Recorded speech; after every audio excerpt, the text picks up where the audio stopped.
Hello दी, कैसे हो आप। मेरी गवर्नमेंट जॉब है, 2 बच्चे हैं, बेटा बड़ा 11 साल का एंड बेटी 8 साल की। हस्बैंड कोई जॉब भी नहीं करते, सास ससुर भी साथ रहते हैं। ससुर जी टीचर थे, अब रिटायर हुए, 3 साल हो गए हैं। सारी सैलरी घर खर्च और मेडिसिन में जाती है। सैलरी अकाउंट में हस्बैंड का मोबाइल नंबर है। मेरी जॉब के 7 साल हो गए। मेरा कहना है कि आधी सैलरी में आप घर का खर्च करो, आधी मेरी है। तो कहते हैं तुम्हें कहाँ लेके जाना है। मेरी सुनते नहीं। क्या मैं गलत कह रही हूँ? जबकि मुझसे सही से कोई बर्ताव भी नहीं करता, डायरेक्टली कुछ कहता नहीं, बट इमोशनल सपोर्ट नहीं मिलता। आपका मेन क्वेश्चन है कि क्या आप सही कह रही हो, गलती पे तो नहीं हो। तो आप बिल्कुल सही कह रही हो, बल्कि आप जो कह रही हो उसको आपको और थोड़ा सख्त लहजे में कहना होगा कि वो बात आपकी सुनी ही जाए। क्योंकि अगर कोई कंडीशन ऐसी आ गई आगे फाइनेंशियल क्राइसिस वाली, अभी आपके ससुर कर रहे होंगे थोड़ा बहुत सपोर्ट, अगर पेंशन मिल रही होगी, लेकिन अगर आ गई तो होगा ये कि आप जितना कमा रहे हो सब खर्च हो रहा है घर में, सर्वाइवल मोड पे चल रहा है फाइनेंशियल स्टेटस आपका। कल को कोई दिक्कत हो गई तो होगा ये कि इतने सालों से लगातार काम करने के बावजूद भी आप संभलने की स्थिति में नहीं होगे। तो ये चाहे हमारी सैलरी कम हो ज़्यादा हो, हम प्राइवेट में हो या गवर्नमेंट सेक्टर में काम कर रहे हो, लेकिन हमें जो भी हम कमा रहे हैं उसका 20% अगर पॉसिबल है करना ही चाहिए। अगर बिल्कुल ही इतनी कम तनख्वाह है या बहुत ज़्यादा दिक्कत है पैसे की, तो भी 10% तो कम से कम इन्वेस्ट करना चाहिए, ताकि कल को आप अपने जो भी लेवल है उससे आगे बढ़ सको। तो ये एक बेसिक कहना चाहिए वो है, जैसे कहते हैं ना बेसिक हाइजीन, बेसिक आपके सर्वाइवल के काम, कुकिंग, ये वो, ऐसे ये फाइनेंशियल का बेसिक है। ये होना ही चाहिए, हर इंसान को करनी चाहिए इतनी सेविंग।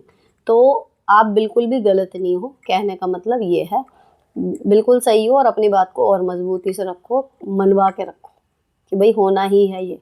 जितनी आधी या 60% है उतने में ही काम चलाओ, बाकी की मुझे करनी ही करनी है इन्वेस्ट। ऐसे काम नहीं चलेगा, है ना।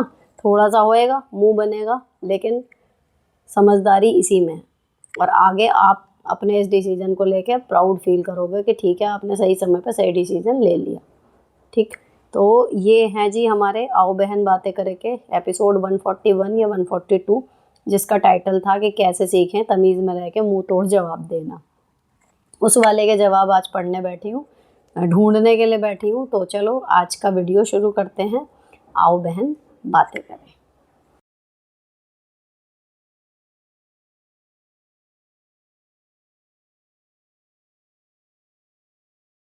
Please reply. मेरे पति मेरी बात कभी नहीं सुनते, अपनी मर्जी का करते हैं। मैं थक चुकी हूँ, हर तरीके से समझा चुकी हूँ। मेरी मर्जी से कुछ नहीं होता। हर बार अपनी मर्जी करते हैं, फिर प्यार से बात करते हैं, मुझे कुछ नहीं समझते। देखो, जब अगर हर बार ऐसा होता है तो फिर ये होता है कि जब सामने वाला हमारी मर्जी नहीं कर रहा, हम अपनी मर्जी खुद करेंगे, है ना। कुछ चीज़ें ऐसी होती हैं जिसमें दोनों का अग्रीमेंट ज़रूरी है, तभी वो बात होगी। लेकिन कुछ चीज़ें 10 में से 6-7 चीज़ें ऐसी भी होंगी जिसमें आपकी मर्जी है अगर पूरी, तो आपको उनकी ज़रूरत नहीं है। आप अपनी मर्जी के काम करो, वो अपनी मर्जी के काम करेंगे। कुछ चीज़ें ऐसी होंगी जो आपकी मर्जी की ही हैं, उसमें उनकी ज़रूरत नहीं है अप्रूवल की, फिर भी आप पूछ के करती होंगी या कुछ है। जब आप नहीं पूछोगे ना, देन उनको ये चीज़ हिट करेगी कि आप या तो अपनी चला रही है। ठीक, लेकिन उसके बदले में जो थोड़े से क्लैशेस होंगे, उसके लिए मेंटली प्रिपेयर्ड रहना, क्योंकि ये ना एक हैबिट बिल्डअप हो जाती है। अगर आप इसके साथ ओके हो, देन इट्स ओके, चलो चल रहा है आपका काम। लेकिन अगर आपको ये चीज़ पिंच कर रही है, तो जब तक आप इसको रोकोगे नहीं, साइकिल को इसको तोड़ोगे नहीं कि उनके अकॉर्डिंग चीज़ें हमेशा नहीं होंगी, कुछ चीज़ें मैं अपनी मर्जी से भी करूँगी, तब तक उस बंदे को रियलाइज़ ही नहीं होता कि वो कितना गलत कर रहा है। समझ रहे हो? तो भैया, अगर आपको ऐसा लग रहा है कि वो आपकी बिल्कुल नहीं सुन रहे कोई भी बात, तो आप भी उनकी जो ऐसी चीज़ें हैं ना जिसमें उनके अप्रूवल की ज़रूरत नहीं है, आप कर सकती हो मोस्टली चीज़ें। और उससे एक आध और चीज़ें बढ़ के आप भी अपने हिसाब से चीज़ें करना शुरू कर दो, तो धीरे धीरे लाइन ट्रैक पे आएगी आपकी। ऐसा नहीं है, हो जाएगा ठीक। दीदी, मेरे ससुर एक्सपायर हो गए। मैं उन्हें वही पूछ कर देती थी अपनी सास को करवा चौथ, बट मेरी सास कई बार बोल चुकी कि मैं तेरा पूजापा नहीं लेगी, और नंद भी इन्हीं की कैटेगरी की है। तो मुझे क्या करना चाहिए, प्लीज़ टेल मी, करवा चौथ से पहले बताना।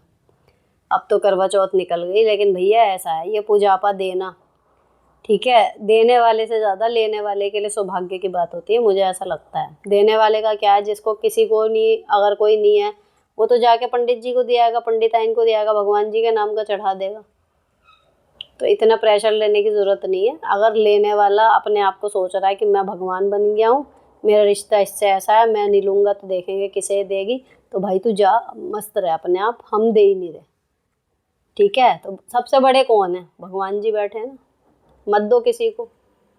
आप भगवान जी का नाम का निकालो और फिर उसको प्रसाद स्वरूप ग्रहण कर लो, छुट्टी। जो अपने ईगो को हजम करके खुश है, उसे आपके खाने की ज़रूरत नहीं है, ना खाने की ना सम्मान की।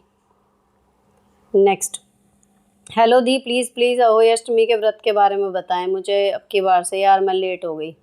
अब मैं पूजा करके बैठी हूँ, ये पहन रखी मैंने अहोई की माला। नेक्स्ट, मेरा बेटा 11 साल का है, बिल्कुल अच्छे से बोलता ना रिस्पेक्ट करता, मैं बहुत परेशान रहती हूँ, मैं क्या करूँ? लगातार कोशिश, आप उससे अच्छे से बात करो जितना हो सके। जब भी आपके साथ वो बैठता है कुछ है, तब उसके साथ ये जानने की कोशिश करो, अगर आप अच्छे से बात करते हो सब कुछ है, वो सीख कहाँ से रहा है ये चीज़ें? या पहले से अगर ऐसा नहीं था तो अब ऐसा क्या हो रहा है जो वो चेंज हो रहा है? ये सोचना पड़ेगा। 11 साल का बच्चा चेंज होना शुरू हो जाता है। पहले होता था कि जो 16-17 में होती थे ना चेंजेस, अब वो 11-12 साल में होने शुरू हो जाते हैं। तो बीइंग अ पेरेंट हमें ही कॉन्शियस होना पड़ेगा, बच्चा नहीं रुकेगा। नेक्स्ट, हेलो मैम, मेरे हस्बैंड के भाई बहन पैसे लेते रहते हैं उनसे और वापस करेंगे बोलते हैं पर करते नहीं। जब भी इस बारे में पति से बात करूं तो मुझे कहते हैं उन्होंने मेरे साथ गलत किया है। कुछ महीने ठीक रहता है सब, पर फिर से उनके भाई बहन पैसे मांगे तो दे देते हैं। इनकम बहुत ज़्यादा भी नहीं है, ऐसे तो सेविंग भी नहीं होगी फ्यूचर के लिए। हमारे 2 बच्चे हैं, प्लीज़ मैम रिप्लाई। जब दोबारा देते हैं या कुछ भी है ना, उनकी रिकॉर्डिंग करके रखो कि जब अब की बार करोगे, या फिर किसी की कसम खा के बोलो कि अब की बार जब तक वो पिछले नहीं लौटा देते आप नहीं दोगे। भाई बहनों की मदद करना या बहुत चीज़ें, देखो ऐसे नहीं होता कि वो दे नहीं रहे या उनकी ज़रूरत है तो हम ना दें, वो चीज़ तो नहीं है। भाई बहन हैं तो एक दूसरे के मुश्किल टाइम में चलो हमारे पास हैं, भले थोड़े हैं लेकिन अगर उसको ज़रूरत है तो हम दे देंगे। बट अगर वो पैसे वापस ही नहीं आ रहे तो फिर यानी कि आपका फ़ायदा उठाया जा रहा है, और ऐसे एक ना एक दिन आप खाली हो जाओगे, वो अगला बकरा ढूंढेंगे काटने के लिए। ठीक है, और जिस दिन मान लो आपके हस्बैंड 20 बार दे रहे हैं, 21वीं बार उन्होंने मना कर दिया ना, तो पिछले 20 बार सब कैंसिल हो जाता है। जो बहुओं का काम के साथ होता है ना, सेम ये वाली चीज़ में पैसों में आदमियों के साथ होता है। जब तक कोई दिए जा रहा बहुत बढ़िया भैया हैं, बहुत अच्छा है भैया, भगवान है, ऐसा भाई सबको दे। जिस दिन भाई ने मना कर दी उस दिन तुरंत दुश्मन हो गया भाई, ये होता है। तो ये चीज़ उनको आप समझा रहे हो, उस टाइम पे समझ में आ रही है, लेकिन फिर वो उनसे इतने इमोशनली जुड़े हुए हैं कि फिर वही हो रही है।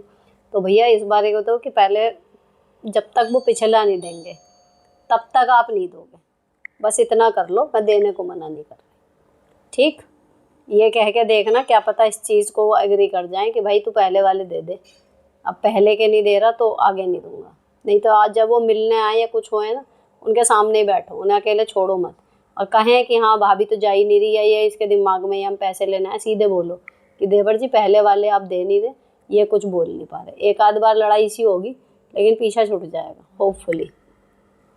नेक्स्ट, सुनीता दीदी प्रणाम, मेरा पड़ोसी मुझे ताना मारता है, बोलता है कि खुद स्लीपर बाहर रखती हो तो रॉन्ग नहीं है, जबकि वो पूरी कॉमन एरिया में अपने घर का कबाड़ फैला कर रखा है। मेरे गेट के सामने 10 पेयर जूता चप्पल रखता आ रहा है 2020 से, लेकिन मैं 2 मिनट के लिए चप्पल बाहर रखी, फिर मुझे छत पे कपड़ा डालने जाना था, इतने में मेरा पड़ोसी वो भी मैन होकर मुझे ताना मार रहा, उल्टा सीधा बहुत कुछ बोला है, बहुत बार किया है दी, मैं क्या जवाब दूँ प्लीज़ रिप्लाई। खुद मैन होकर जूता मेरे गेट के सामने 1 बिटा की दूरी पर ही उतार के रखता है, लेकिन फिर भी मुझे ताना मार रहा है, क्या करूँ प्लीज़। मैन बहुत रोड भी हूँ, हमेशा कुछ ना कुछ बोलता रहता है, बहुत रूड भी है। तो जब उसके खुद के चप्पल जूते पड़े हुए हैं तो आप उसे तभी के तभी क्यों नहीं गिनवा रही, जब वो आपकी चप्पलों का ताना मार रहा है कि मेरी एक है, भाई तेरी 10 पड़ी हुई हैं, मैंने आज उतारी, तेरी 2020 से पड़ी हुई है।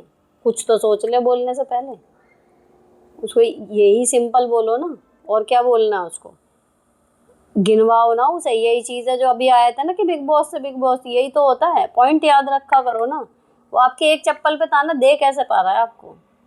मान लो उसने कुछ भी कहा कि अरे तूने चप्पल उतार दी है कुछ, तो आप सीधे विद अ सेकंड आएगा थॉट, भाई मेरी एक है, तेरी यहाँ पे 10 पड़ी हुई हैं और मैं आज उतार के जा रही हूँ। कह क्या रहा है, पहले सोच भी ले कुछ इधर उधर का, और अगर पागलपने पे उतरना तो भाई फिर उतर, मेरा जितनी देर का काम है उतनी देर तो मैं उतारूंगी, तू गा ले अपने गाने। यही जवाब दे दो सीधे, जो मैंने बोला वर्ड टू वर्ड। नेक्स्ट, दी मैंने सुपर चैट तो बाय कर ली, पर उसका क्या करें यूज़, बताना आप। सुपर चैट में पता नहीं उसके शायद कुछ पैसे वैसे कटते होंगे, पर मेरे पास नोटिफिकेशन आएगा अगर आप ऐसा कुछ करोगे, या फिर रेवेन्यू में जुड़ेगा। इतना ज़्यादा मुझे भी नहीं पता, मैं पता करके बताऊंगी आपको अगली बार। खैर इसका नेक्स्ट, अब है जी आप आए बाहर आई। चलो अब आ गया, मेरी बहू मेरे इल्ज़ाम लगा रही है मुझे, मेरे कहती है सिर्फ मैंने तो हाथ से उसको सरकाया, बच्चा छोटा है और ज़ोर से मालिश कर रही थी, बच्चा रो रहा था, हाथ से छुड़वाया, मुझे मारा।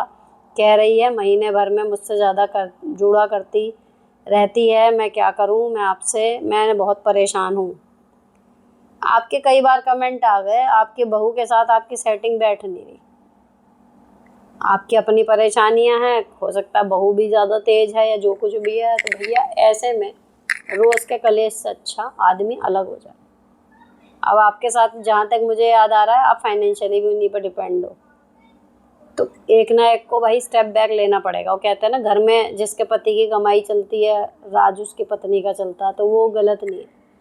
अगर ऐसे है तो थोड़ा सा एडजस्ट आपको करना पड़ेगा। अगर आपके हाथ की मालिश या कुछ भी उसको नहीं समझ में आ रही, मत करो उसके बच्चे की, वो खुद कर लेगी। आप ऐसे काम करो जिसमें मतलब प्रॉब्लम ना होए आपको भी और उसको भी, और थोड़ी बहुत हेल्प भी होती रहे, सामने से देखने में ये ना लगे कि हम कुछ कर नहीं रहे।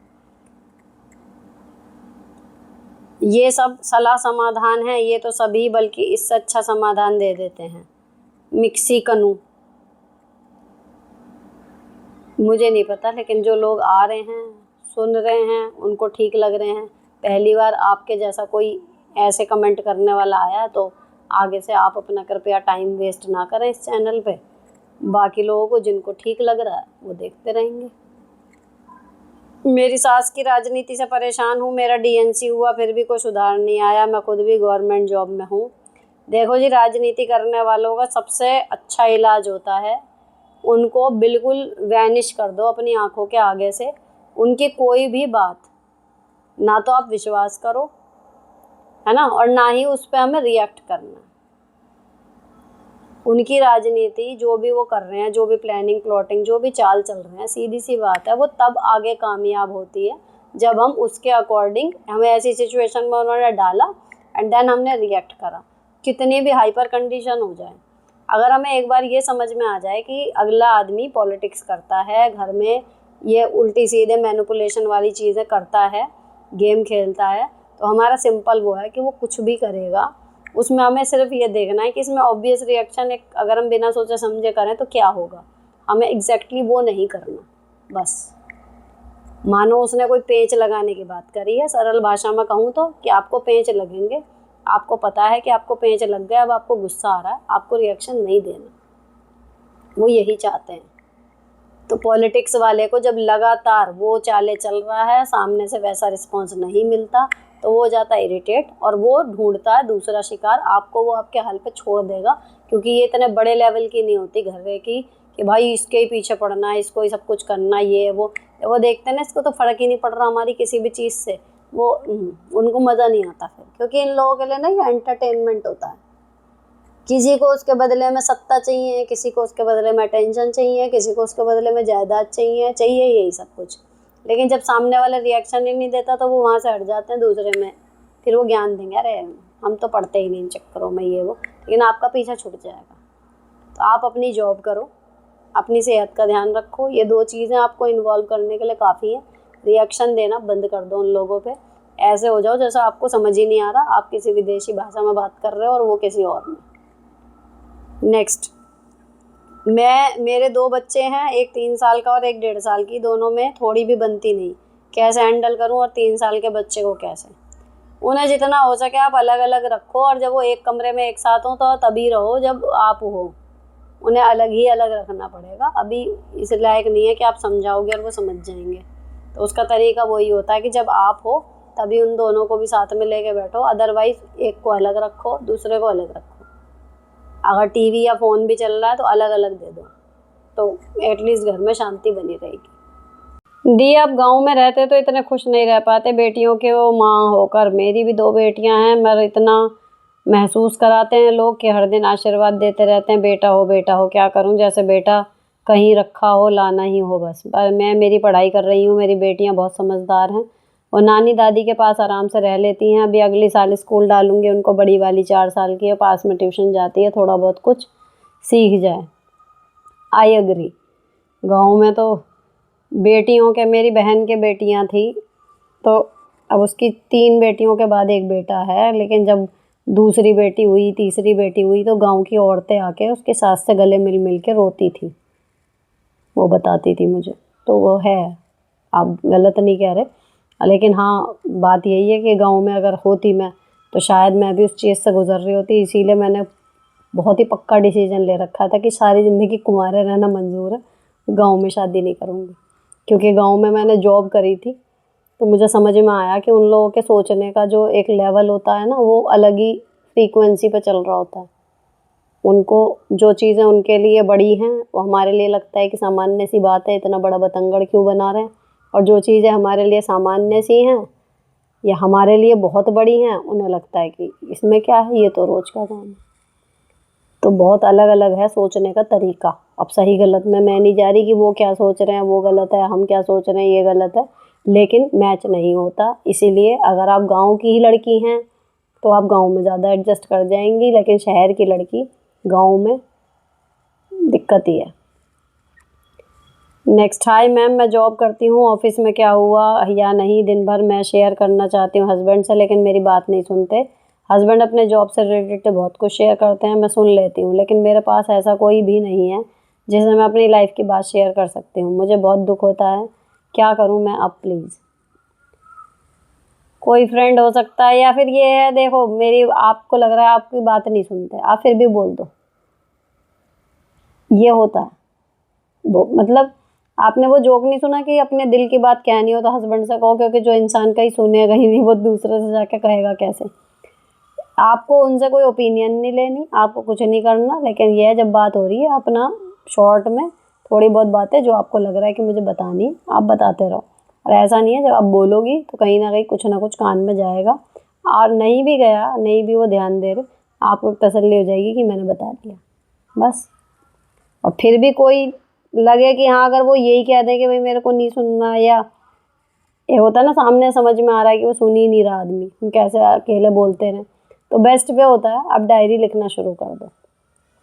करके देखना, बिल्कुल ऐसा ही फील होता है जैसा आपने किसी से शेयर कर ली हो, और ये बेस्ट होता है बजाय किसी इंसान से बात करने के, अगर आपने पेपर में लिखा है। तो दूसरी चीज़ उसमें फ़ायदा ये होता है कि आप क्या सोच रहे हो, कोई आपको जज नहीं करने वाला वहाँ पर, एंड आप जो चाहे फील कर रहे हो वो लिख सकते हो, एंड लिटरली आपका मन जो है वो हल्का महसूस होगा, बिल्कुल उससे भी ज़्यादा। जब आप किसी से बात करते हो ना, उसके बाद फिर भी मेरे को तो पर्सनली लगता है कि एक रहता है कि हमने इससे ये बात बोली है ना। तो अगर हमने बिल्कुल सच बोला है तो फिर भी हमें कुछ नहीं रहता, लेकिन अगर कोई ऐसी बात है जो अगर वहाँ सामने जिसके बारे में बोली है वहाँ पता चल गई तो कुछ प्रॉब्लम हो सकते हैं, इशू हो सकते हैं, तो कहने के बाद भी पता लगा आप पछता रहे हो कि किससे कह दिया। तो बजाय हर किसी से कुछ कहने के, बेस्ट वे होता है अगर हमारी कोई सुनने वाला नहीं है ना, तो जो आप एग्जैक्टली फील कर रहे हो उसको अपने डायरी में लिख लिया करो, एंड डायरी को अपने सेफ प्लेस पर रखो, वो किसी के मतलब पहुँच में ना हो। तो ये करके देखना, एंड जस्ट एडमिट कर लो। देखो कोई भी कमी होती है ना, अब आपकी लाइफ में मान लो ये कमी है कि भाई मेरे पास कोई ऐसा नहीं है जिससे मैं अपनी बातें शेयर कर सकूं, कोई 1-2 पॉइंट है वो आप यहाँ शेयर कर सकते हो, ठीक है, यहाँ भी सेम है, कोई आपको जज नहीं कर रहा। दूसरी चीज़, आप अपना डेली का डायरी में लिख सकते हो कि आपको क्या अच्छा लग रहा है, क्या बुरा लग रहा है, क्या प्रॉब्लम आपको महसूस हो रही है, कुछ भी है, और करके देखना आपको सोल्यूशन भी मिलेंगे। और जब आप कुछ टाइम बाद पुरानी अपनी डायरी उठा के पढ़ोगे ना, तो आपको जीवन के बारे में बहुत कुछ सबक अपने आप ही अपनी डायरी को पढ़ के मिलेंगे कि आप उस टाइम पे क्या फील कर रहे थे, एंड कुछ समय बाद इस समस्या ने क्या रूप लिया, आप कैसे उससे बाहर निकल गए। तो ये बहुत अच्छी चीज़ है। तो अपनी डायरी लिखना शुरू करो अगर आपके पास कोई सुनने वाला नहीं है तो, ठीक। नेक्स्ट, हाय दी, अगर मेरी कोई चीज़ किसी ऐसे सदस्य को दे दी जाए जिससे मेरा रिश्ता टॉक्सिक रहा हो और वो बिना कोई नाक रखे उठा ले जाए, तो कैसे सब्र करें। हालांकि वो चीज़ मेरे अभी किसी काम की नहीं थी, लेकिन ससुर जी के पूछने पर मैं मना नहीं कर पाई। इसमें आपको कहीं से कहीं तक भी नीचा महसूस होने वाली सिचुएशन तो है नहीं। गलीच वो दिख रहा है जो आपके साथ रिलेशन भी ठीक नहीं है, आपकी चीज़ से उसे कोई प्रॉब्लम नहीं है। दिक्कत तब होती आपके काम की चीज़ होती, है ना, या आपको पसंद होती बहुत ज़्यादा, एंड देन वो चीज़ उसको दे दी जाती, तब आपको मुंह चढ़ के मना करना होता कि भाई नहीं, इसके लिए नहीं छूटेगी मेरी चीज़। पर आपके लिए अगर यूजलेस है तो इसमें उसी की बेइज्जती है, आपकी कुछ नहीं है। आप तो कभी अगर आइंदा वो गलत व्यवहार करेगा ना, तो आप इसको एज अ पॉइंट मार सकते हो कि भाई तू तो रहने ही दे, है ना। तो ये आपके कहीं ना कहीं फेवर में ही जा रही है चीज़, कोई दिक्कत नहीं है। नेक्स्ट, दिवाली पे मैं ससुराल जा रही हूँ, हस्बैंड की जॉब की वजह से बेंगलोर रहती हूँ, अपने मायके भी जाना चाहती हूँ मिलने, बट हस्बैंड ले नहीं जाते, और मैं जाती हूँ वो भी नहीं पसंद, क्योंकि वो मेरे मायके वालों को पसंद नहीं करते। मेरी दिवाली हैप्पी कब होगी, प्लीज़ रिप्लाई। उनसे बोलो आपको मेरे मायके वाले पसंद नहीं है, इट्स ओके, मैं आपकी भावनाओं का सम्मान करती हूँ, पसंद मुझे भी कुछ खास नहीं है आपके घर वाले, अगर ऐसा है तो, लेकिन फिर भी मैं जाती हूँ बीइंग अ बहू।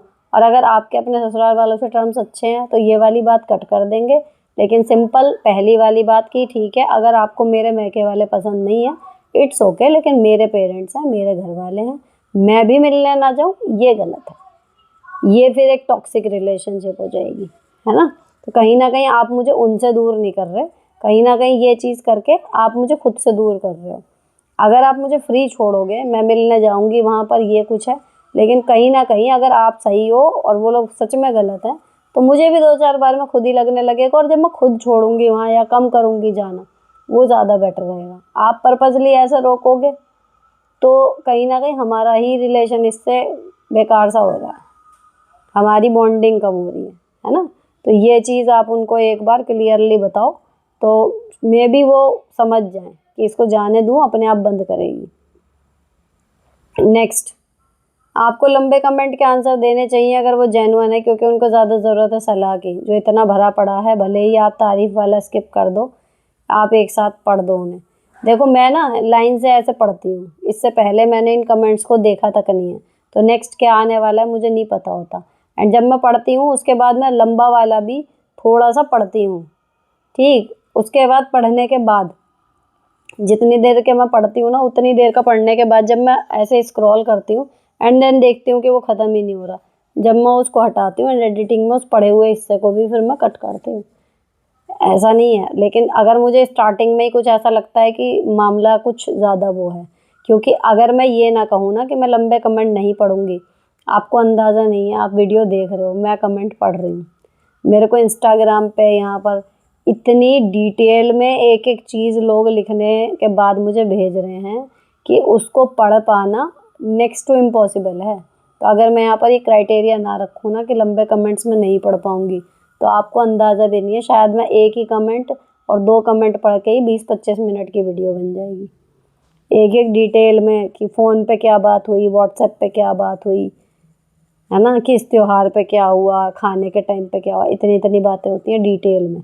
तो वो दोनों ही तरफ से फ़ायदेमंद है, एक तो यहाँ पर सॉर्टेड हो जाएंगी, ज़्यादा प्रॉब्लम में पढ़ पाऊँगी, दूसरी चीज़ जब आप अपनी बड़ी प्रॉब्लम को, यहाँ पर आपके ऊपर एक प्रेशर है कि समराइज़ करके मुझे लिखना है, तब वो क्वेश्चन मेरा पढ़ा जाएगा, तो आप उसमें से ना ऑटोमेटिकली आपका दिमाग ऐसे काम करता है कि उसमें से जो अननेसेसरी चीज़ें हैं आप छाँटना शुरू कर दोगे, एंड मेरे पहुँचने से पहले ही आप अपनी प्रॉब्लम की जड़ पे पहुँच जाओगे कि असल में दिक्कत ये है। तो ये दोनों ही लोगों के लिए अच्छा है, जो देख रहे हैं उनके लिए भी, जो पूछ रहे हैं उनके लिए भी, और मेरे लिए भी। 3 साल के बच्चे को कैसे पढ़ाएं और क्या क्या पढ़ाएं। 3 साल के बच्चे को केवल अक्षर ज्ञान, तीनों में 1 to 10 नंबर या 20 नंबर, एंड अ से अनार जितना उसको आ जाए, कम से कम अह तक, अभी अगर व्यंजन नहीं भी शुरू करने तो स्वर, एंड ABCD पूरी बड़ी वाली कैपिटल में, ठीक है। इतना काम, छोटे बड़े पास दूर का जो संख्या पूर्व अवधारणाएं होती हैं वो चीज़ें, ब्लॉकिंग, शेप्स वगैरह लगाना, है ना, ये चीज़ें आप करवा सकते हो आराम से घर पे। End of course rhymes, poem, बच्चे सुन के एक्ट करके बहुत कुछ सीखते हैं, ये चीज़ें हो सकती हैं 3 साल तक के बच्चे के लिए, जिसमें उसके मतलब हाथ पैरों का कोऑर्डिनेशन हो, इस तरीके के गेम्स। मेरी सास बीमार होने का ढोंग करती है, प्लीज़ कुछ बताएं मैं क्या करूं। कोई काम नहीं करना चाहती, मैं नहीं कर पाती तो काम वाली से करा लेती है, शी जस्ट नीड अ काम वाली। तो काम वाली लगा लो ना परमानेंट, उसको नहीं करना काम नहीं है, है ना। जितना आपसे हो रहा है ठीक है, बाकी काम वाली परमानेंट लगा लो। दी अगर करवा चौथ पर पीरियड आ जाए तो क्या करना है? आपके साथ कभी ऐसा हुआ है? बहुत बार हुआ है, लेकिन पहली बार, शायद पहली बार में या दूसरी बार में ही ऐसा हुआ था, तो मेरी सास ने सीधे कह दिया था कि भाई ये वाले त्योहार, ये व्रत करवा चौथ का, रहोई का, ये नहीं छोड़े जाते, चाहे पीरियड हो या कुछ भी हो। तो कर लेते हैं और सारे ही काम करते हैं। मतलब ऐसा भी नहीं कि भगवान जी को नहीं छुएंगे या लोटा नहीं छुएंगे या कुछ और, सभी कुछ करते हैं। तो हुआ है, 2-3 बार हुआ है, लेकिन जब पहली बार ऐसा हुआ था तो जैसे मेरी सास ने करा दिया वही अब तक कंटिन्यू चल रहा है। नेक्स्ट, मेरी सास बहुत टॉक्सिक है, मेरे हस्बैंड भी उनकी बातें मानते हैं। सास हमेशा भड़काती हैं, क्या करूं?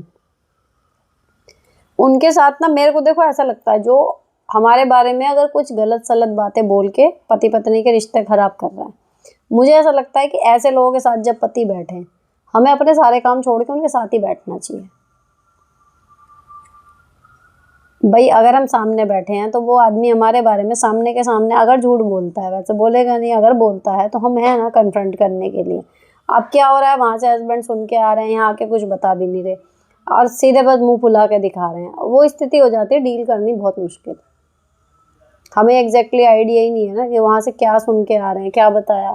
तो बात वही है, अब वो कहें कि तू यहाँ पे क्या कर रही है, अपना काम कर, कहना नहीं भाई, वो सीधे बोल दो आप क्यों बैठे हो, कोई झूठ बोलने की जरूरत नहीं, कुछ नहीं। कि ऐसा है भाई, जब भी इस कमरे से जाते हो, अकेले जब भी छोड़ के जाती हूँ या कुछ भी है, आप इस कमरे से जाते हो, सही जाते हो, लेकिन निकलते बेकार हो, लड़ते हो मुझसे, तो मुझे यहीं रहना है, मेरे को सुनना है मेरे बारे में अगर कुछ बात हो रही है। और अगर मैं यहाँ बैठी हूँ उसके बाद भी हमारी लड़ाई होती है तो फिर मैं सोचूंगी कि अब क्यों हो रही है। लेकिन मैं जो नोटिस कर रही हूँ वो ये हो रहा है कि जब तक आप नॉर्मल रहते हो, लेकिन यहाँ आके बैठ के जाते हो, देन मुझसे लड़ाई होती है। तो मुझे जानना है कि यहाँ पे ऐसी बात क्या होती है। जिस दिन आपने ये सीधे सीधे बोल दिया ना, उस दिन देखना स्थितियाँ एकदम बदलेंगी। क्यों? मतलब अब वो हम परमिशन दे किसी को, हमारा अच्छा खासा रिलेशन बनाने में एक टाइम लगता है यार। पति के साथ, नए बंदे के साथ शादी हुई है, सब कुछ है, हम भी अपने परिवेश में पले बड़े पक चुके हैं, ऐसा तो है नहीं अब बच्चों की शादियाँ हो रही हैं। एक वयस्क की शादी होती है, हमारी भी कुछ आदतें हैं, हमारा एक कैरेक्टर है, सामने वाले का एक अलग कैरेक्टर है, वो अलग परिवेश में पला, हम अलग परिवेश में। तालमेल बैठाने में ऑटोमेटिकली इतनी परेशानियाँ आती हैं, उसमें अगर कोई बीच में तिल्लियाँ और लगाता रहे तो भाई बहुत मुश्किल हो जाती है। और जो साल हमारी बॉन्डिंग को स्ट्रॉन्ग करने में जा सकते थे, वो पता लगा जी बॉन्डिंग बन ही नहीं पा रही, स्ट्रॉन्ग तो बाद में होगी। तो मुझे लगता है कि सबसे पहले ना, जो पति पत्नी के बीच में बीज बो रहे हैं ना, हमें उनका ही इलाज बनाना चाहिए, बीइंग अ पत्नी। भले फिर हम बुरी बहू साबित हों या कुछ हों, लेकिन भाई सीधे बोलो कि मेरे को अपने पति के साथ अपना रिलेशन अच्छा रखना है, जिसकी वजह से मेरा और इनके बीच का झगड़ा होगा उसको नहीं मैं बख्शूंगी। आपको बेटा बना के बात करनी है, खूब करो, लेकिन उन बातों की वजह से अगर मेरे और मेरे पति के बीच में झगड़ा लगता है तो फिर मैं बैठूंगी और मैं नहीं बख्शूंगी इस चीज़ को कि हाँ जी क्यों। फिर पति भी बिदकेगा, सास भी बिदकेगी, बिदकने दो। कि आप दोनों की बातें हों, आप 4 घंटे बात करो, मन करे सो जाओ यहीं, लेकिन वहाँ से आने के बाद मेरे से वैसे ही रहो जैसे थे, लड़ना नहीं है मेरे से। मैं माँ बेटे के बीच में नहीं आ रही तो मेरे पति पत्नी के रिश्ते के बीच में भी कोई नहीं आना चाहिए। ये चीज़ क्लियर कर दो अपने हस्बैंड को भी एंड सास को भी। अपने आप इन चीज़ों में कमी आएगी जब तक हम कोई स्ट्रॉन्ग नहीं लेते ना स्टैंड अपनी लाइफ में। लोगों को ये नहीं समझ में आ जाता कि भैया ये नहीं लेगी इस चीज़ को, या ये बैंड बजा देगी अगर इसके इस चीज़ पे हमने किया कुछ, तो वो नहीं रुकेंगे, वो नॉर्मल लेके चलते हैं कि यार ये तो होता ही है ना। सीधे बोलो भाई, इतना बुरी अगर बहू से इतनी प्रॉब्लम है कि कुछ भी करेगी गलती है, तो लाने की ज़रूरत क्या थी? क्यों ही करनी है शादी? फिर रखो लड़के को अपने पास। पहले ला रहे हो गाजा बाजा बजा के खूब, ये वो बहू बहुत अच्छी है, फलाना ढिकना, उसकी लड़की ला रहे हैं जी, इतनी पढ़ी हुई है, इतना कुछ आता है, सब जगह तुम गाते फिर रहे हो। और जब वो लड़की आ जाती है घर में, फिर उसमें कांटे लग जाते हैं, फिर तुम्हें उसकी बुराइयां करनी है, ना चैन से खुद जीना है ना उसको जीने देना है। तो ये चीज़ें जिस दिन आप क्लियर करके बोल दोगे, उस दिन आपके समझ लो अच्छे दिन शुरू हो जाएंगे। नेक्स्ट, हेलो मैम, मैंने आपको पहले बताया था मैंने जॉब क्विट कर दिया बिकॉज ऑफ मेंटल स्ट्रेस। अभी मुझे उसी स्कूल से वापस कॉल आया to rejoin and I am going to rejoin. मेरा क्वेश्चन ये है, how do you manage your school work like correction of notebook, log book, planner and all. Because I have never seen you to do any school work at home. I am sure ये सारा work आप भी करती होंगी, but सारा work school में करने के टाइम कैसे मिल जाता है, क्योंकि स्कूल में सिलेबस कंप्लीट करना, एक्टिविटीज़ एक्सेट्रा बहुत वर्क होता है। Please motivate me with your suggestion, I don't want to quit my job again. देखो वहाँ पर भी मेरा ना हिसाब, ये जो मल्टीटास्किंग घर पे चलती है वही काम आती है, और ये सारा क्रेडिट मैं अपनी जॉब को ही देती हूँ कि और हमेशा ही इतने सारे काम एक साथ वहाँ करने को देते हैं ना कि एक हैबिट हो गई। अगर मैं एक टाइम पे एक काम करूँ तो मेरे को लगता है मैं खाली हूँ, है ना।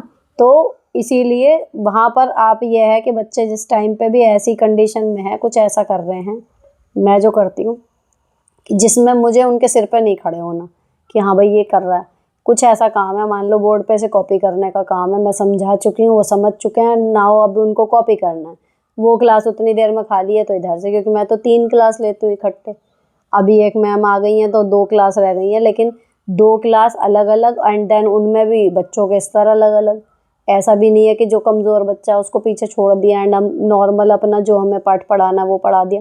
बाकी पता लगा जी 14 बच्चे अलग चल रहे हैं, 4 अलग ही चल रहे हैं, उन 4 को उनके लेवल पे आके भी समझाना है, तो वो चीज़ें भी रहती हैं, लेकिन सब हो जाता है जब कहना चाहिए वो एक हैबिट। और अलार्म लगा सकते हो आप, जो चीज़ आप बार बार भूल जाते हो ना उनके लिए आप अलार्म लगा सकते हो फ़ोन में, एंड देन क्विकली उनको कर दो, बजाय सारा काम जमा करके एक दिन करने के। डेली का डेली अगर आप करते जाओ ना ये सारे काम, जो प्लानर व्लानर रहते हैं वो बहुत हेल्प कर लेंगे आपकी। और दूसरी चीज़, अपनी थोड़ी सी स्पीड बढ़ानी पड़ेगी। मल्टीटास्किंग से ही हो पाता है, अगर हम एक टाइम में एक ही काम कर पा रहे हैं ना ढंग से, तो भैया नहीं हो पाता। फिर वही होगा कि आपका काम घर पे आएगा ही आएगा, है ना। तो ये मल्टीटास्किंग से ही पॉसिबल है, अपनी कोशिश करना। और जैसे ही मिले ना कि 5 मिनट का भी मेरे पास टाइम है, उस टाइम पे आप उस एक्स्ट्रा क्या कर सकते हो वो सोच के रखा करो। एक्टिविटीज़ वगैरह आप जितनी प्रिपरेशन आपके माइंड में पहले से अच्छी होगी ना, वहाँ पे टाइम उतना कम लगेगा।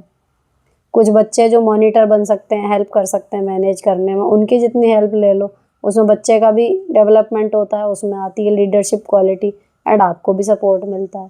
तो इस तरीके से ही थोड़े से, ये तो वही कहना टीचर को कौन सिखाने वाला आया, तो ये करते करते आ जाता है अपने आप। बस हमें ये रखना है कि हाँ हमें ये काम करने हैं तो हो जाएंगे। अपने आप बताता है दिमाग कैसे करने हैं, चाहे घर हो या वो हो। इसलिए मैं हमेशा कई बार कहती हूँ कि क्या करना है ये क्लियर होना चाहिए, कैसे करना है वो आपका दिमाग खुद सोच लेता है। सबके दिमाग में होती है ये शक्ति, वो अपने आप आपको बताएगा कि ऐसे ऐसे ऐसे हो सकता है। लेकिन अगर आप इसमें हो कि करना है नहीं करना है, होएगा नहीं होएगा, तब दोनों तरीके से दिमाग सोचता है। जब आपने उसको एक चॉइस दी है केवल कि भाई ये काम होना है, कैसे होना आई डोंट नो, वो दिमाग अपने आप सोच लेगा फिर कैसे होना है, वो अपने आप आइडियाज़ आपको आने शुरू हो जाएंगे। आप करके देखना, आप ये करके देखो कि भाई ये वाला सारा काम मुझे करना यही है, कुछ ना कुछ आप खुद ही सोच लोगे अपने लिए। Next, hi the, I know जो मैंने पूछा वो बहुत वेयर्ड था, लेकिन आपको आप ही कहते हो उस प्रॉब्लम में, उसके लिए वो बहुत बड़ी है। आपका जवाब मुझे बुरा लगा, आपने ऐसी बात बोली। एग्जैक्टली मुझे याद नहीं आ रहा क्वेश्चन क्या था, लेकिन मुझे अपना जवाब याद आ रहा है। मैंने ये कहा था कि ये क्या पूछने की बात है, इस तरीके का मैंने कुछ रिएक्शन दिया था। लेकिन उसका भी देखो, आपके क्वेश्चन में कुछ इसका है, क्योंकि आपने खुद ही लिखा है कि जो मैंने पूछा था वो बहुत वियर्ड था, है ना। आपको खुद को भी लग रहा है, आप लिख रहे हो प्रॉपर कि वो बहुत वियर्ड था, और यहाँ पर कई हजार लोग सुन रहे हैं उस चीज़ को, है ना। अब आपने, अगर आप रेगुलर व्यूवर हो आपको ध्यान होगा, कुछ लोगों ने बेडरूम के क्वेश्चन पूछने शुरू कर दिए थे, अलग अलग आईडी से आ रहे थे, इवन कुछ फीमेल नाम से भी आ रहे थे। तो एक आध बार मैंने उनको पोलाइटली ये करा कि भाई अगर नहीं, देखो ये नहीं है, ऐसे नहीं है ऐसे, लेकिन फिर मुझे लगा कि उनका लेवल बढ़ता जा रहा है, तो मैंने आखिरी फिर डांट के ही मना किया था। भले वो कोई फेक आईडी से कर रहा था या फिर वो जेन्युइन प्रॉब्लम थी, लेकिन जब कई हजार लोग कहीं बैठे हैं ना, तो कुछ चीज़ें हैं जो डिस्कस करी जाएंगी, कुछ चीज़ें हैं जो नहीं करी जाएंगी, आप समझो, है ना। यहाँ 1 on 1 तो बात हो नहीं रही, जनरल बात हो रही, इसलिए आपको बुरा लगा उसका मुझे दुख है, लेकिन मेरा पॉइंट ऑफ व्यू भी आप समझ लो तो ज़्यादा आपका थोड़ा सा बुरा लगना कम हो जाएगा आपको। नेक्स्ट एक सजेशन है, आप झाड़ू पोछे वाला रोबोट ले लो। रोबोट मेरे यहाँ चलेगा नहीं, ऊंचा नीचा है घर, कहीं नीचा है कहीं ऊंचा है, जगह जगह दरवाजे हैं और जाली वाले दरवाजे हम खोल के पूरा रख सकते हैं। मुझे मतलब वो ख्याल नहीं आया, देखते हैं क्या होता है आगे इन फ्यूचर, क्या क्या आता है पता नहीं। नेक्स्ट, दी प्रॉब्लम बहुत बड़ी है, प्लीज़ हेल्प मी। मेरा एक ही भाई है, वो नशे का आदी हो गया, अनमेरिड है, मम्मी पापा को डेली रुलाता है, पैसे मांगता है। पापा खेती करते हैं, कोई मंथली इनकम नहीं है, मम्मी डेली रोती हैं, उसकी वजह से बीमार रहती हैं, क्या करें।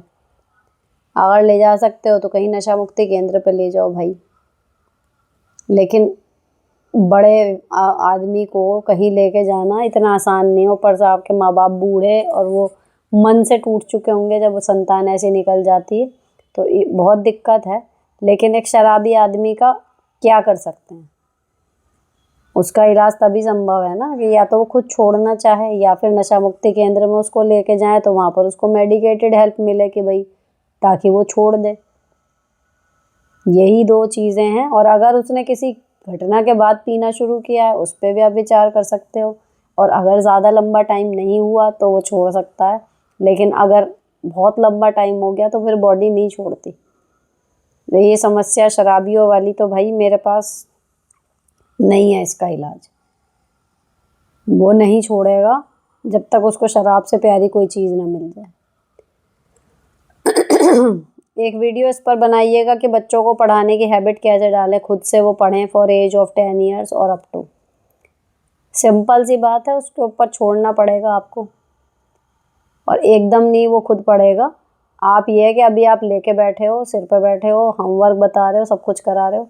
उसके बाद स्टेज जो अब मेरी चल रही है, सिर्फ ये कहना काम कर लिया, मैं देखूंगी आके, बीच बीच में देख भी लिया आपने। आप हेल्प नहीं कर रहे, आप क्वेश्चन आंसर बोल बोल के नहीं करा रहे, आप सिर्फ रिमाइंडर दे रहे हो कि have you done your work और नॉट।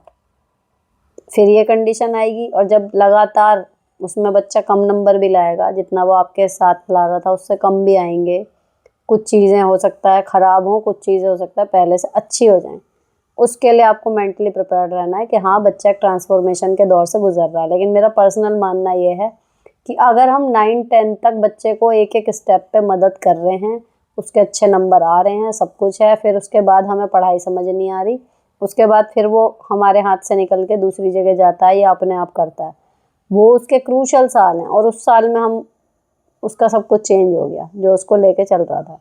तो अगर ये 1-2 साल बच्चा डामाडोल होना ही है, तो मुझे लगता है कि वो 5th-6th वाला टाइम बेस्ट है, कि उस टाइम पे वो डामाडोल होएगा। लेकिन जब तक वो 8th तक आएगा ना, बच्चा खुद ही इतना मजबूत हो जाएगा कि भाई मेरे को ही करनी है, जितनी भी तैयारी करनी है सब कुछ है, मम्मी नहीं कराएंगी, मम्मी हर चीज़ में नहीं खड़ी होंगी, वो सिर्फ मेरे मार्क्स देखेंगे एंड में। वो रिस्पॉन्सिबिलिटी आएगी जो मैं अपनी बेटियों में देख रही हूँ, है ना। 2 साल, लगभग 1.5 साल हो गया, पहले समझिए 1.5 साल में 6 महीने ऐसे थे कि मैंने धीरे धीरे कम किया, मैं रेगुलर बेसिस पे इनका फिर भी काम देख रही हूँ, फ़ोन में भी देख रही हूँ, सब कुछ है। अभी ये वाला जो साल चला, जब से वो 6th में आई हैं, मुझे एग्जैक्टली ना इनके किताब के चैप्टर के नाम भी सही से सारे नहीं पता,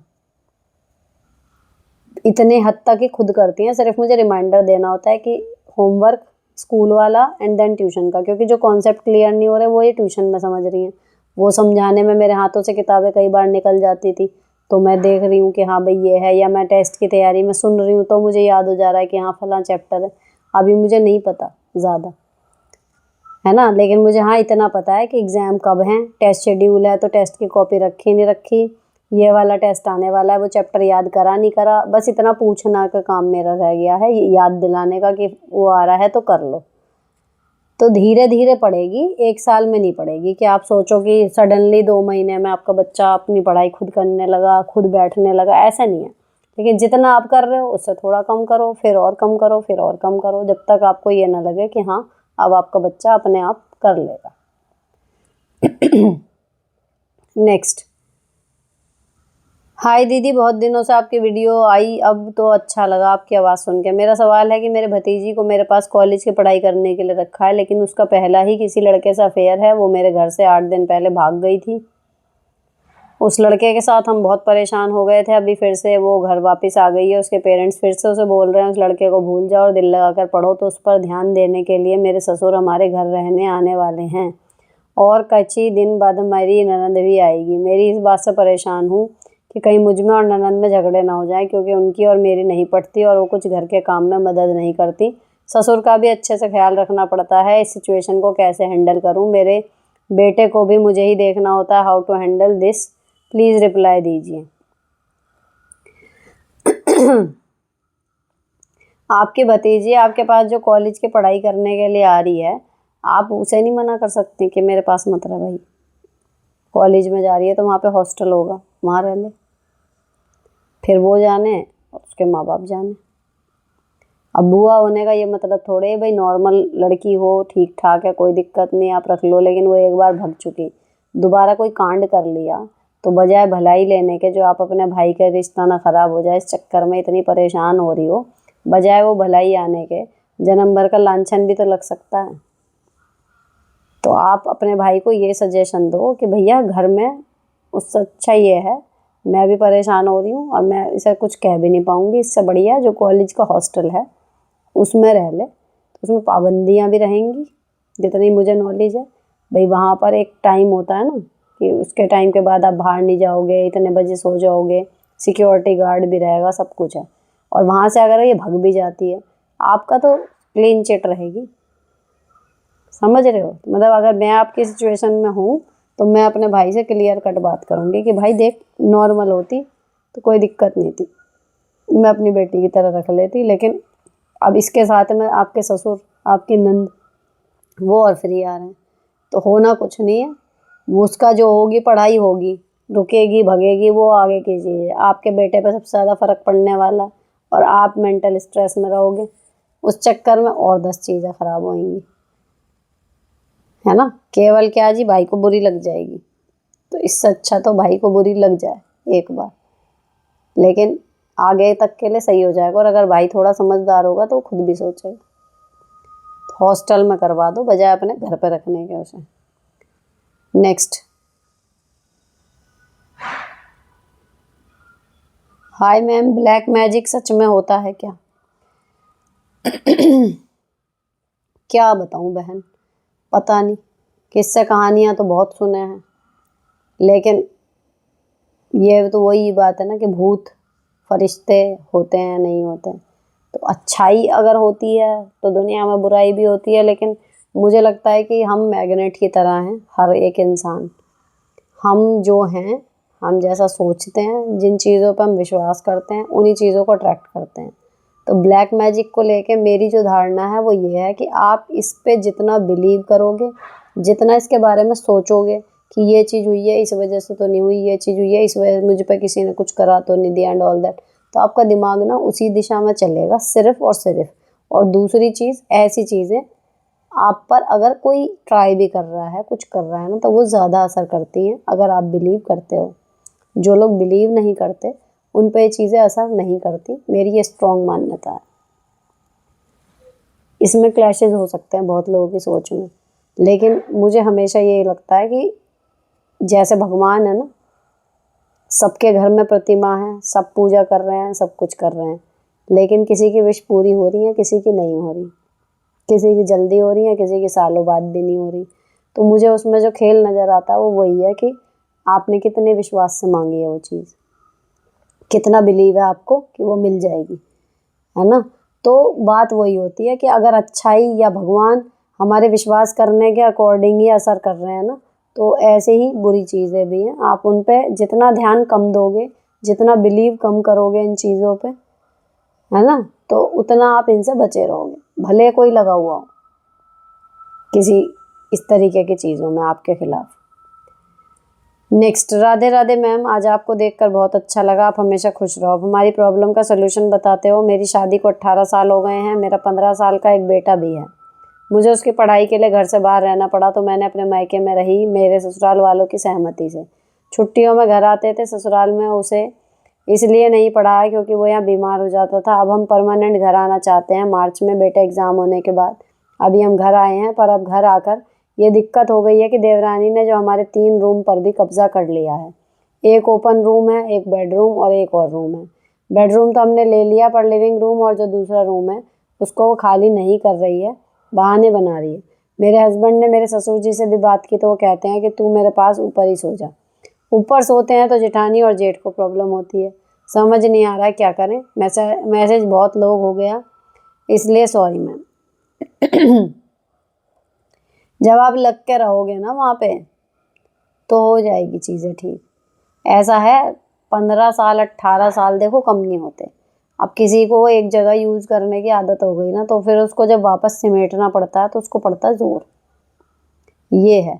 और कई बार ये नियत में खोट भी आ जाती होगी कि भई अब इसको परेशान करें तो ये दूसरा ऑप्शन चुनेगी। मतलब सपोज़ करो अगर मैं अपने ऊपर लेके देखूँ, मैं कहीं जा रही हूँ और ऐसे दिक्कत हो रही है, तो मेरे दिमाग में सबसे पहले आएगा यार कहीं अलग ही ले लें।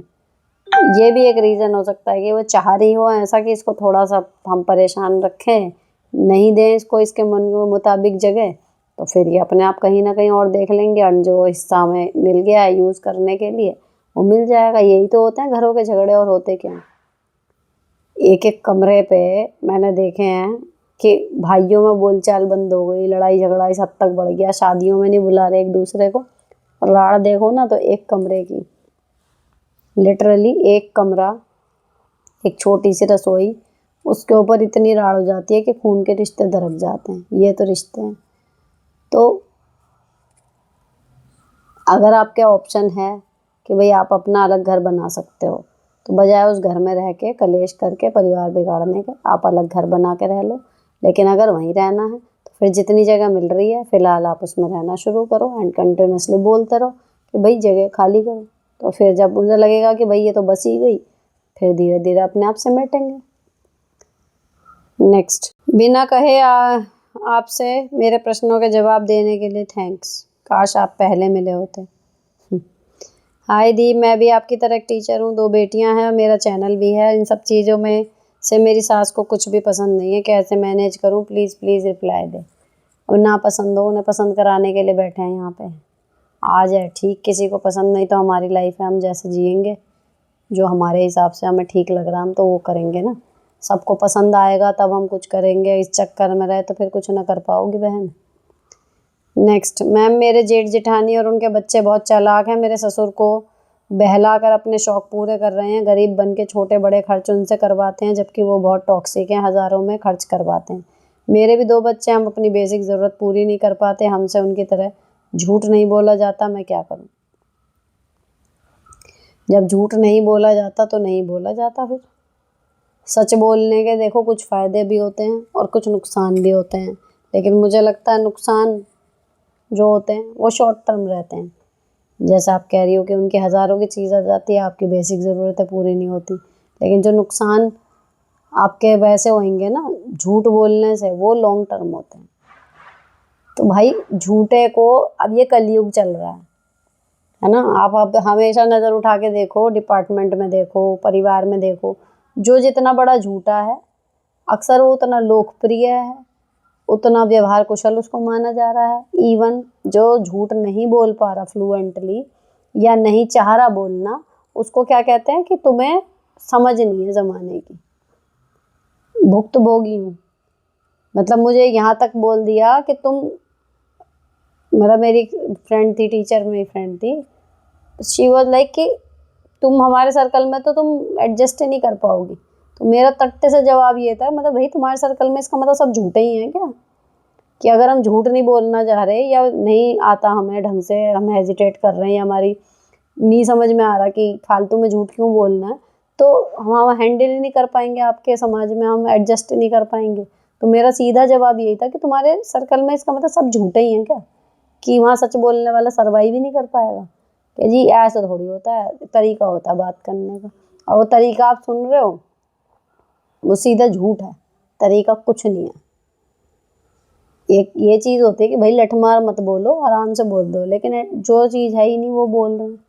किसी को बैठे बैठे अभी गालियाँ निकाल रहे हैं मस्त, ये वो कोस रहे हैं उसको, सडनली उसका फ़ोन आ गया, हेलो आप आए नहीं, बहुत दिन हो गए घर। यार क्या है, मतलब मेरे को सुन के ही लगता था, मैंने कहा क्या है। अगर आपको इतनी चिढ़ है उस बंदे से तो आप फ़ोन पे भी एक नॉर्मल, तो वो होता है ना तरीका, तो आप गालियाँ नहीं निकालोगे, फ़ोन आ गया ठीक है, रिश्तेदार है, कुछ है, हाँ हेलो ठीक, हाँ जी स्कूल में हूँ, एक नॉर्मल टोन में भी तो बात कर सकते हो। नहीं, आप वहाँ पे बहुत मीठे बन के बात कर रहे हो, एंड आप फ़ोन कटते ही या फ़ोन से पहले भी देन आप गालियाँ निकाल रहे हो, उसको कोस रहे हो, उसको अपने घर से कैसे दूर करना उसके उपाय सोच रहे हो। तो भाई ये मेरे हिसाब से अननेसेसरी है। तो अगर कोई कह रहा है कि झूठ बोल के मतलब हमारा फ़ायदा हो रहा है, तो वो भाई क्षणिक फ़ायदा आपको हो सकता है लग रहा, लेकिन भगवान की नज़र में आप सिर्फ़ और सिर्फ गलत बन रहे हो, एंड अवॉइड करना चाहिए। अभी वो झूठ बोल के अगर ले रहे हैं, अब आपको दिखाई दे रही है ये चीज़, मोटी सी बात है, आपके ससुर को नहीं दिखाई दे रही, वो आपसे उम्र में बड़े हैं, पैसे दे रहे हैं, उनको सब पता है कौन झूठ बोल रहा है कौन सच बोल रहा है। अगर वो फिर भी वहाँ सपोर्ट कर रहे हैं तो वो जानबूझ के कर रहे हैं। इसका सिंपल इलाज ये होता है, भाई आप किसी को नहीं बदल सकते, ना आप अपने ससुर को बदल सकते, ना उन बच्चों को या उनके माँ बाप को। आप खुद का रिएक्शन करने का तरीका बदल सकते हो। आपको नहीं चाहिए झूठ बोल के पैसे, आप नहीं लो, आपके पास जो पैसे हैं आप उन्हीं में सर्वाइव करोगे और खुशी रहोगे उसी में। ये जिस दिन सोच लोगे, आपको कुछ फर्क नहीं पड़ेगा कि वो हज़ारों की चीज़ दे रहे हैं, कितने की चीज़ ले रहे हैं। ठीक, तो भैया जो जैसा है वो वैसा ही रहेगा, हम किसी को बदल नहीं सकते। नेक्स्ट, हेलो दी, आपने फर्स्ट 141 एपिसोड में बोला था कि अपना पॉइंट ऑफ व्यू दूसरों को समझाने के लिए, बिग बॉस देखने के लिए, लेकिन इससे समझ में नहीं आया। आप एक एग्जांपल दीजिए प्लीज़ दी, ताकि उसको लॉजिकली एक ही बात में समझ में आया था, उसको जवाब मिला और सेल्फ रिस्पेक्ट भी हो। एग्जाम्पल देखो, इसमें क्या है कि आप चारों में एग्जाम्पल दूँ, सिंपल सी बात है। अभी ये वाली बात आई भी थी जो चप्पल वाले में आई थी, अगर आपने शुरू से लेके यहाँ तक देखा है ना, वो चप्पल वाला वो एग्जैक्ट था, उसमें मैंने फिर जिक्र किया था बिग बॉस का। आपको अगर किसी को तमीज़ में रह के जवाब देना है और वन लाइनर ही मार के अपनी बात भी कहनी है, अपनी सेल्फ रिस्पेक्ट भी बजानी है, लेकिन उसकी बैंड बजा देनी है, तो आपको जो उसके कमी वाले पॉइंट है ना, वो आपको याद रखने होंगे कि उसने क्या गड़बड़ करी है, एंड आपको वो मारना होगा वो पॉइंट उस टाइम पे जब आदमी निरुत्तर हो जाता है। अगर आप प्रिपेयर्ड ही नहीं हो, आपके दिमाग में कोई वो ही नहीं है कि इसको जवाब में क्या बोलूँ, तो आप इतने सोचोगे, इतने वो आपकी बैंड बजा के निकल जाएगा। It's just one on one होता है ये हमेशा, या तो आपकी बैंड बजेगी या आप दूसरे की बजाओगे, तो ये आपको चूज़ करना है। और दूसरे की बैंड अगर आपको बजानी है तो सिंपल सी बात है, उसकी बैंड बजाने के लिए आपको कोई लड़ाई जीतनी है तो आपके पास हथियार होने चाहिए ना। तो अगर आपको किसी को जवाब देना है मुँह तोड़ या कुछ भी है, तो जवाब में बोलने के लिए कुछ होने तो चाहिए पॉइंट्स, और वो पॉइंट्स कहाँ से आएंगे, जो आपके और उसके बीच की पिछली बातें हैं, सब कुछ हैं, वहाँ पर उसने कहाँ कहाँ गलती करी थी, वो आपको विद इन सेकेंड्स याद रहना चाहिए कि यार यहाँ पे ये चूक कर गया आदमी, है ना। अब वो चप्पल वाली बात थी कि मेरी चप्पल उतारने पे अगला आदमी मेरे को ताना मार रहा है, वो मेल फीमेल भी नहीं देख रहा, ठीक है, ताना मार रहा है, ठीक, उसने ताना मारा, तो सिंपल सी बात है ना, जब वो मेरे को बता रही है कि खुद वहाँ पे वो चप्पल उतारता है एंड मेरे को मेरी चप्पल पे टोक रहा है, सेम पॉइंट तो वहाँ मारना है कि भाई मेरी एक है तेरी 10 है। आपने अपनी तरफ से कुछ नहीं कहा, उसकी 10 चप्पलें उतरी हुई थी तब से उतरी हुई थी, लेकिन जिस दिन वो आपकी चप्पल पे बोला है उस दिन आप तुरंत मारो ना उसका पॉइंट कि वो भी तो गलत कर रहा था।